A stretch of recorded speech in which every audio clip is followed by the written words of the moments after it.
क्या देख रहे हो विजय? तुम्हें देख रहा हूँ। क्यों? पहले कभी नहीं देखा?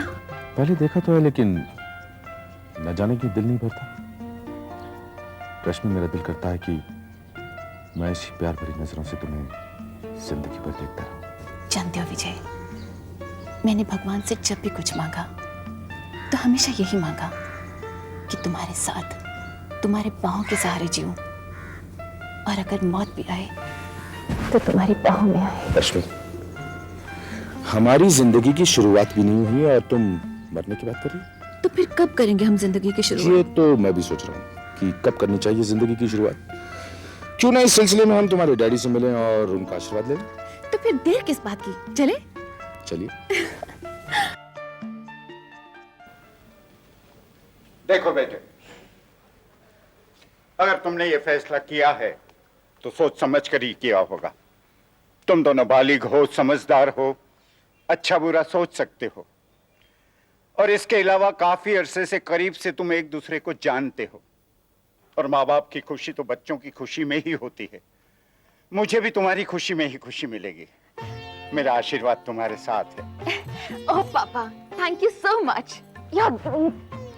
अंकल, मैं रश्मि को अपने जान से भी ज्यादा अजीज रखूंगा।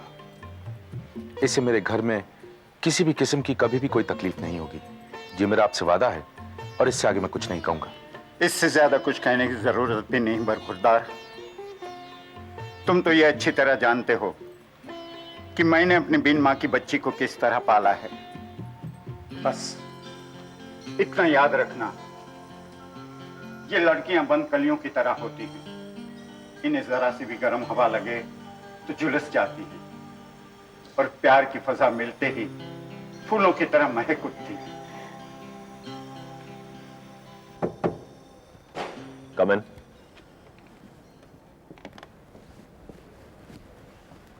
सर, आपके लिए पैक्स है। ठीक है, तुम जाओ। मेरे अजीज दोस्त इंद्रजीत, तुम्हें यह जानकर खुशी होगी कि मैं बहुत जल्द अपनी जिंदगी के सबसे बड़े फर्ज को पूरा करने जा रहा हूं। मेरी लाडली बेटी रश्मि ने अपना जीवन साथी तलाश कर लिया है, और वो कोई और नहीं, तुम्हारा अपना कुलीग विजय सक्सेना है। विजय सक्सेना। शादी की तारीख तो अभी तक तय नहीं हुई। हो जाने पर सबसे पहले अपनी खुशी में तुम्हें शरीक करूंगा। तुम्हारा अपना खन्ना। क्या हो गया इस आदमी की अक्ल को? मेरे लाख मना करने पर भी हकार।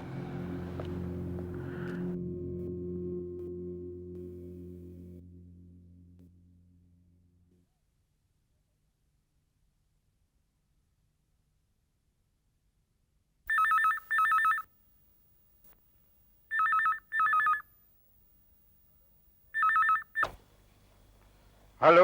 हाँ खन्ना, मैं इंद्रजीत बोल रहा हूं। ओ इंद्रजीत, तुम मेरा फैक्स मिल गया? हाँ, मिल गया। दरअसल मैं तुम्हें फोन पर इत्तला देने वाला था, लेकिन क्या करूं, थोड़ी देर के लिए मेरा फोन हेल्ड अप हो गया था। अपनी खुशी जल्द से जल्द तुमसे बांटने के लिए मैंने तुम्हें फैक्स कर दिया। तुम घर पर ही हो ना खन्ना? हाँ हाँ, घर पर ही हूँ, कहो। तो ठीक है, मेरा इंतजार करो, मैं तुम्हें घर पर ही मिलूंगा। ओके?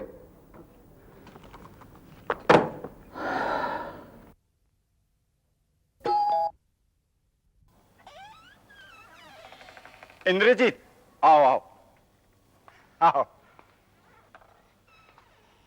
बैठो। अरे खड़े क्यों हो, बैठो ना, कहो क्या बात है, बैठो। मैं तुमसे यह पूछने आऊं खन्ना, क्या खुदकुशी करने का कोई आसान तरीका नहीं मिला तुम्हें? क्या मतलब? मैं समझा नहीं, तुम क्या कह रहे हो? देखो, अगर रश्मि तुम्हारी बेटी है ना, तो मैंने भी उसे अपनी औलाद से कम नहीं समझा। तो इस बात से कहां इंकार है मुझे? तो फिर तुमने इस तरह उसे कुएं में क्यों धकेल दिया? इंद्रजीत, जो कुछ भी कहना है साफ साफ कहो, मुझे बहुत उलझन हो रही है। देखो खन्ना, मैं पहले इन दोनों के मेल जोल पर अपने राय का इजहार कर चुका हूं, और तुम्हें बता चुका हूं कि विजय अच्छा आदमी नहीं है। लेकिन मेरी समझ में यह बात नहीं आती कि मेरे लाख बना करने पर भी तुमने रश्मि का हाथ विजय के हाथ में देने का फैसला कैसे कर लिया? ओह,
अगर तुमने मेरी इस बात पर गौर नहीं किया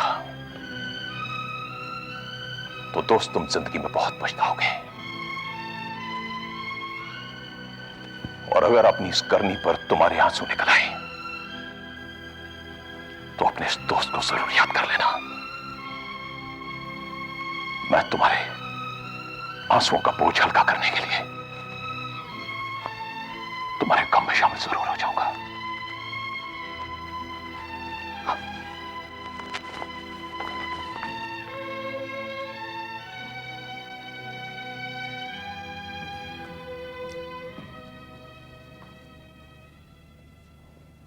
लीजिए साहब, हम तैयार हैं।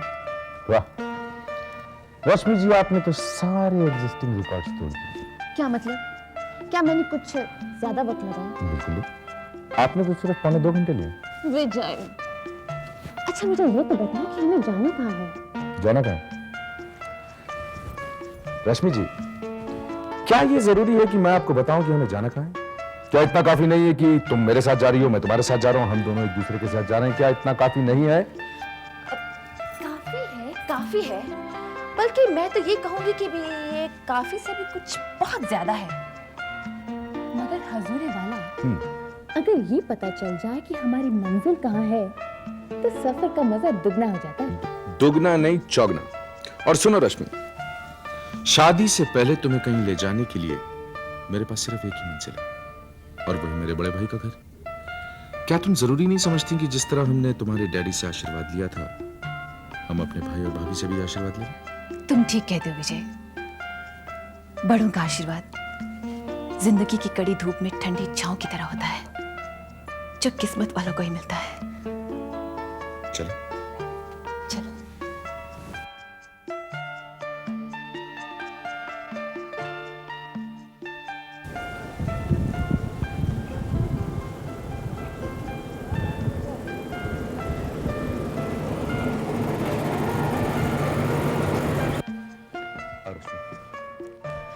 भैया, भाभी। अरे विजय, तुम? What A pleasant surprise. आज घर का रास्ता कैसे भूल गए? ये क्या कह रहे हो भैया? भला कोई अपने ही घर का रास्ता कैसे भूल सकता है?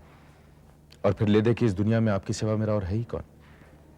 जिंदगी की राह में चलते चलते खुशियां और गम तो मैं आप ही के साथ बांटूंगा ना। अरे खुशियां और गम को छोड़ो, पहले मेरे गले मिल। भैया, ये रश्मि है। और रश्मि, ये मेरे बड़े भाई चंद्र सक्सेना है। खुश रहो। भैया, भाभी नजर नहीं आ रही। भाभी कहाँ है?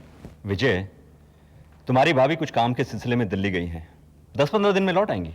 ओ भैया, ये तो बहुत गड़बड़ हो गया। Just my luck. अरे भाई विजय, हुआ क्या है? हुआ क्या है भैया? भाभी के आशीर्वाद के बगैर मेरी गाड़ी कैसे आगे बढ़ेगी? हरी झंडी कौन दिखाएगा? माँ बाबूजी तो है नहीं ना। ओहो, आखिर तुम्हारी प्रॉब्लम क्या है? मेरी प्रॉब्लम भैया, अब मैं अपनी प्रॉब्लम आपको कैसे समझाऊं? मेरी प्रॉब्लम है ये रश्मि। ओह, समझा। तो आखिर तुमने शादी करने का फैसला कर ही लिया विजय। तो ये है वो खुशनसीब लड़की। Very good, very good. भाई देर आए दुरुस्त आए। लेकिन भैया, भाभी के आशीर्वाद के बगैर ये बात आगे कैसे बढ़ेगी? अरे भाभी के आशीर्वाद को छोड़ो, तुम्हें ये लड़की पसंद है ना? और इस लड़की को तुम, और मुझे तुम दोनों की जोड़ी बहुत पसंद आ रही है। और ये तो तुम जानते हो विजय कि तुम्हारी भाभी हर चीज मेरी नजरों से पसंद करने की आदी है। इसका मतलब ये हुआ भैया कि मैं सहरा बांधने की तैयारी कर लूं। अरे नेकी और पूछ पूछ। अरे भाई, हमें भी कम से कम भंगड़ा करने का मौका मिलेगा। खूब नाचेंगे तुम्हारी शादी में। थैंक यू भैया, thank you very much. My good wishes are with both of you. Anyway Vijay, तुम शादी तो करने जा रहे हो, ये बताओ कि तुम्हारा कामकाज कैसे चल रहा है? कामकाज बढ़िया चल रहा है भाई साहब। आप तो अच्छी तरह जानते हैं कि जब तक हमारी सोसाइटी में ये गुंडे, कातिल, चोर, बदमाश मौजूद रहेंगे, तब तक हम वकीलों और पुलिस वालों का धंधा तो चलता ही रहेगा। और आजकल तो शरीफों के भेष में बदमाशों और गुंडों की सोसाइटी में कोई कमी नहीं है।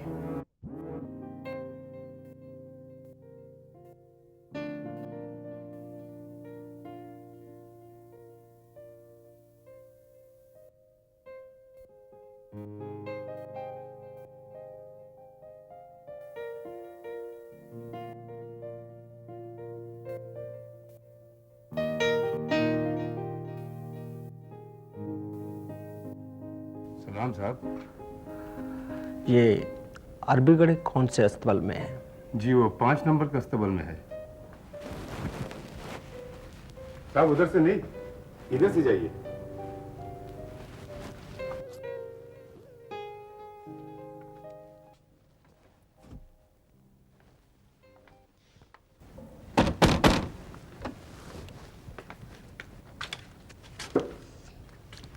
जटाधारी जी।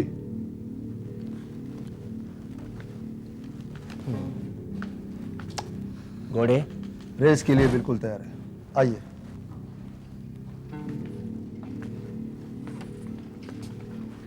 घोड़ा।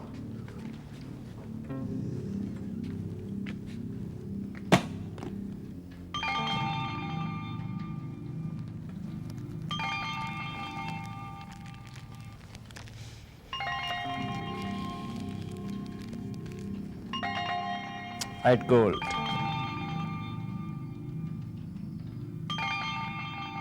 आप लोग 10 मिनट इंतजार कीजिए, मैं बॉस को लेके आता हूँ। जरूर।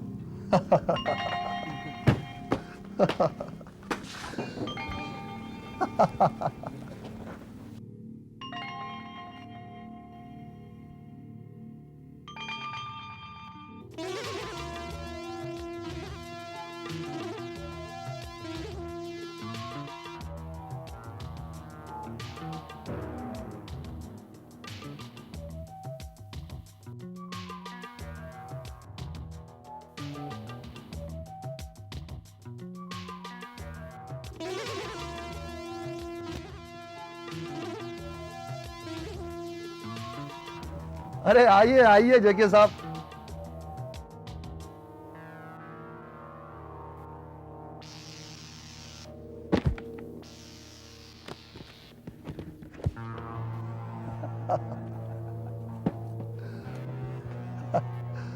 ओके जेके साहब, फिर मिलेंगे।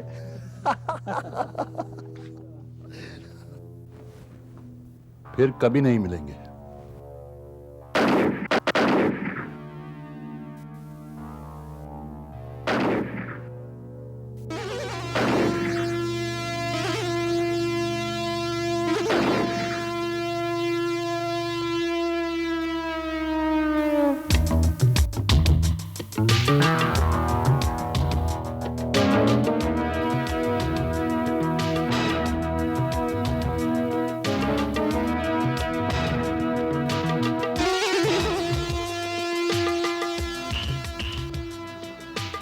बैग उठो।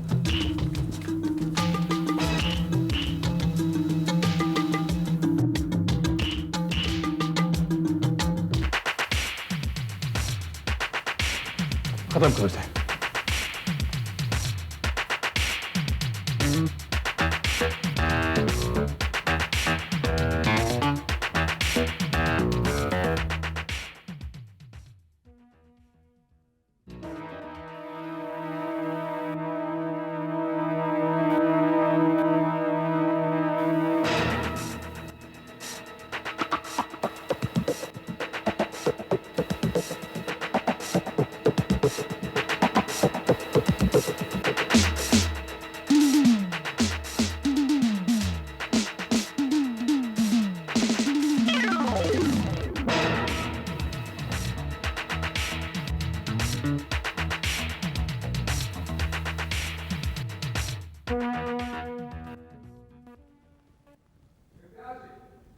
उस लड़की को खत्म कर दो।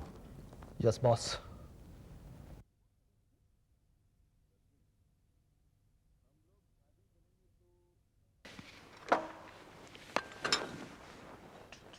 क्या कर रहे हो विजय?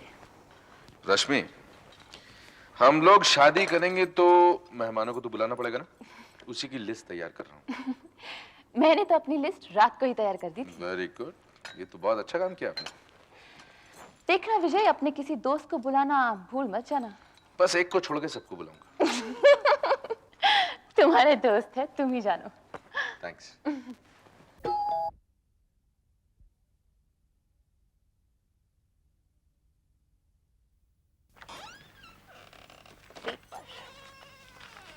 देखें आज के पेपर में